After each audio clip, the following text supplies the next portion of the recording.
시편 136편 1절에서 3절까지만 읽습니다. 여호와께 감사하라. 그는 선하시며 그 인자하심이 영원함이로다. 모든 신에 뛰어나신 하나님께 감사하라. 그 인자하심이 영원함이로다. 모든 주에 뛰어나신 주께 감사하라. 그 인자하심이 영원함이로다. 아멘. 할렐루야. 오늘 제목은 여호와께 감사하라, 이렇게 제목을 정하고 추수감사절 함께 은혜 나누기를 원합니다. 1년 동안 하나님께서 베풀어 주신 것을 감사하는 추수감사절로 지킵니다. 여러분, 기독교인들의 감사의 근거는 하나님께 있습니다. 하나님 때문에 감사를 하는 거예요. 그래서 하나님께 감사의 의미를 찾아서 우리가 하나님께 감사하는 거예요.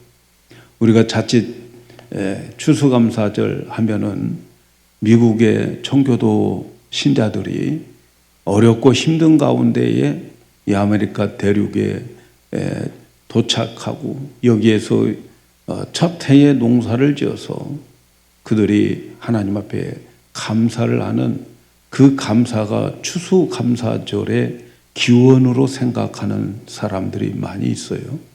그런데 사실은 추수감사절의 기원은 성경에 나와 있습니다. 영국에서 온 청도교들의 시작이 성경에서 근거해서 그들이 감사를 드린 거예요. 그래서 성경에서 추수감사절에 대한 의미를 찾아야 돼요. 성경을 보면 하나님께서 이스라엘 백성들에게 출애굽시키고 난 다음에 가나안 땅에도 가기 전에 그들에게 미리 절기를 지켜라, 이렇게 말씀했어요. 이 모든 절기를 지키는 데 있어서 이 절기는 하나님 때문에 지켜지는 절기예요. 하나님이 그들에게 인도해 주셨고 함께해 주셨고 이끌어 주신 그 하나님의 일에 대해서 절기를 지키도록 그렇게 명령하셨어요. 그래서 하나님께서 그들에게 행하신 일에 대한 그 믿음과 그 믿음을 가지고 감사하면서 그리고 앞으로의 살아갈 것에 대한 확신을 가지는 것이 절기였어요. 절기. 그래서 출애굽기 23장 14절에 보면 너는 매년 3차 내게 절기를 지켜라. 세 차례 절기를 지켜라, 이렇게 말씀을 하고 있는데 이 세 차례 절기는 유월절, 그리고 맥추절, 수장절, 이렇게 세 절기를 지키라는 거예요.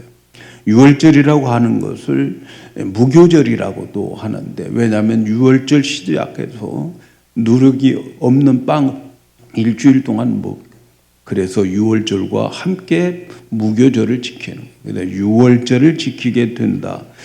출애굽기 23장 15절에 너는 무교병의 절기를 지키라. 내가 내게 명한 대로 아비월에 정할 때에 7일 동안 무교병을 먹을지니 이는 그달에 내가 애굽에서 나왔음이라. 빈손으로 내게 보이지 말지어다. 하나님께서 그들에게 무교병의 절기를 지켜라.